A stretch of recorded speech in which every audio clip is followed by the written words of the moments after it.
Inilah yang selalu dirahasiakan elit global dalam mengendalikan dunia. Sahabat sang pengelana, realitas bukanlah sesuatu yang kaku dan tak tergoyahkan. Ia lebih menyerupai air, ia mengalir, berubah bentuk, dan beradaptasi terhadap setiap sentuhan yang kita berikan. Namun, banyak dari kita menjalani hidup seolah-olah realitas adalah cetakan beton yang tidak bisa diubah. Bayangkan, jika realitas ini hanyalah ilusi yang dapat kita bentuk sesuai kehendak. Gagasan ini membawa kita pada pemahaman yang lebih mendalam tentang kehidupan dan potensi manusia. Dalam pandangan berbagai peradaban kuno, realitas dianggap sebagai jaringan energi yang terus bergerak dan beradaptasi. Mereka memahami kenyataan bukan sebagai sesuatu yang tetap, tetapi sebagai fenomena yang dinamis. Peradaban-peradaban ini seringkali meninggalkan jejak berupa simbol, ritual, dan manuskrip yang mengisyaratkan pengetahuan mendalam tentang realitas. Dari prasasti kuno di Mesir hingga naskah-naskah mistis di Asia, semua ini menunjukkan bahwa ada dimensi lain dari kenyataan yang masih tersembunyi dari pandangan umum.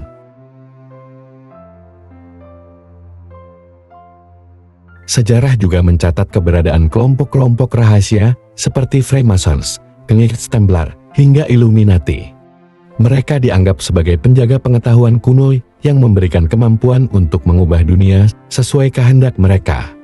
Nama-nama ini selalu dikelilingi oleh kontroversi dan spekulasi, tetapi daya tariknya terletak pada gagasan bahwa beberapa individu memiliki akses ke rahasia yang tidak dimiliki oleh kebanyakan orang. Namun, pertanyaan besar adalah, apakah mereka benar-benar memahami rahasia realitas, atau ini hanyalah mitos yang diciptakan oleh manusia yang haus akan cerita mistis? Dalam tradisi kuno, realitas sering dikaitkan dengan hukum-hukum semesta yang telah teruji oleh waktu. Hukum-hukum ini bukan hanya prinsip filosofis, tetapi panduan praktis untuk menjalani kehidupan. Misalnya, hukum keseimbangan mengajarkan bahwa segala sesuatu di alam semesta ini saling terkait dan memengaruhi satu sama lain. Ketika kita mengganggu keseimbangan ini, kita menciptakan kekacauan. Sebaliknya, dengan mematuhi hukum-hukum ini, kita dapat menciptakan harmoni dalam hidup kita.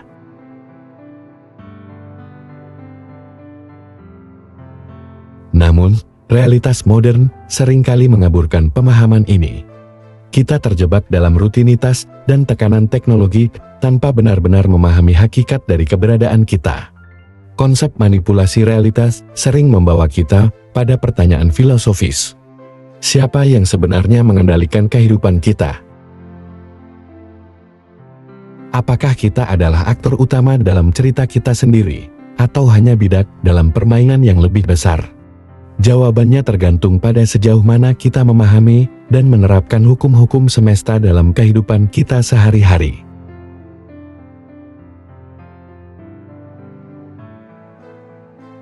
Kesadaran adalah kunci utama untuk memahami realitas. Tanpa kesadaran, kita seperti kapal tanpa arah, terombang-ambing oleh gelombang kehidupan tanpa kendali. Tetapi apa sebenarnya kesadaran itu? Kesadaran adalah kemampuan untuk memahami posisi kita di dunia ini, baik secara fisik, mental, maupun spiritual. Ia bukan sekadar mengetahui fakta, melainkan penyadaran mendalam tentang siapa kita, apa tujuan kita, dan bagaimana kita terhubung dengan alam semesta. Perjalanan menuju kesadaran seringkali penuh dengan tantangan. Kita harus berhadapan dengan kebenaran yang tidak nyaman tentang diri kita sendiri. Hubungan kita dengan dunia di sekitar kita seringkali dipenuhi oleh ilusi dan asumsi yang salah. Namun, dengan menghadapi kebenaran ini, kita menemukan kekuatan untuk melampaui batasan kita. Pertanyaan sederhana adalah, apakah saya benar-benar hidup dengan kesadaran? Selain kesadaran, kejelasan adalah elemen penting lainnya dalam membentuk realitas. Kejelasan dimulai dari keberanian untuk bertanya, apa yang benar-benar saya inginkan di dalam dunia yang penuh cobaan ini? Pertanyaan ini seringkali tenggelam oleh kebisingan kebutuhan sehari-hari atau tekanan sosial. Kita dikelilingi oleh harapan, opini, dan standar yang ditanamkan oleh lingkungan kita. Untuk mencapai kejelasan, kita harus melampaui semua ini dan fokus pada apa yang benar-benar penting bagi kita. Setelah kesadaran dan kejelasan, langkah berikutnya adalah penciptaan. Penciptaan dimulai dari keselarasan antara pikiran, emosi, dan tindakan. Pikiran kita harus fokus pada visi yang ingin kita wujudkan. Emosi kita harus mendukung visi tersebut dengan antusiasme dan keyakinan. Sementara itu, tindakan kita harus menjadi perwujudan nyata dari visi tersebut.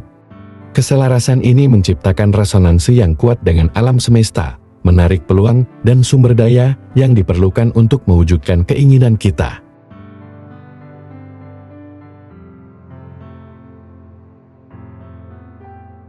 Hukum penciptaan juga mengajarkan bahwa realitas berlangsung di 3 ranah: fisik, mental, dan spiritual.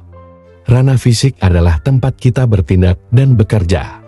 Di sini, kita membangun dan menghasilkan sesuatu yang konkret. Ranah mental adalah tempat ide dan visi lahir. Dalam pikiran kita, kita menciptakan gambaran awal dari apa yang ingin kita wujudkan. Sedangkan ranah spiritual adalah tempat kita menghubungkan diri dengan sesuatu yang lebih besar dari diri kita sendiri.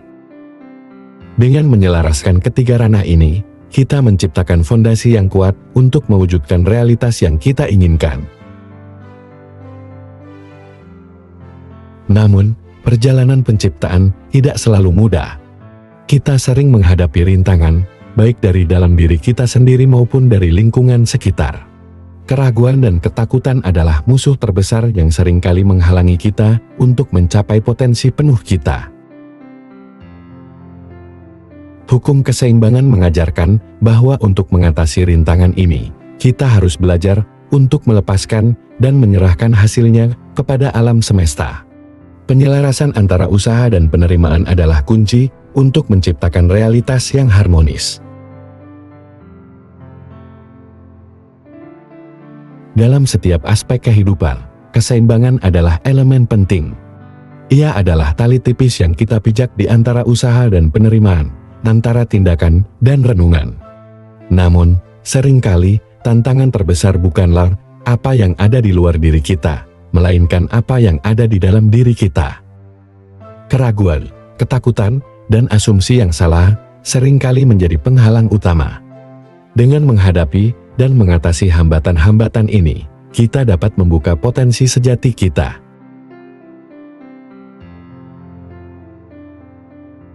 Pengetahuan tentang hukum-hukum ini bukanlah sesuatu yang mudah diakses. Ia membutuhkan kesiapan mental dan spiritual. Tidak semua orang siap untuk melihat dunia tanpa ilusi dan menerima kenyataan bahwa mereka memiliki kekuatan yang sama besarnya dengan tanggung jawab yang menyertainya. Namun, bagi mereka yang siap, hukum-hukum ini menawarkan panduan untuk menjalani hidup dengan kesadaran, kejelasan, dan penciptaan. Hukum-hukum ini juga mengingatkan kita bahwa kita bukan korban dari keadaan. Kita adalah pencipta dari dunia kita sendiri.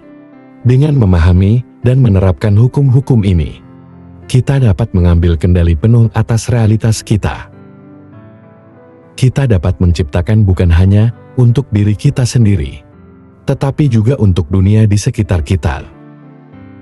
Dalam proses ini, kita tidak hanya mengubah dunia, tetapi juga mengubah diri kita menjadi pribadi yang lebih utuh.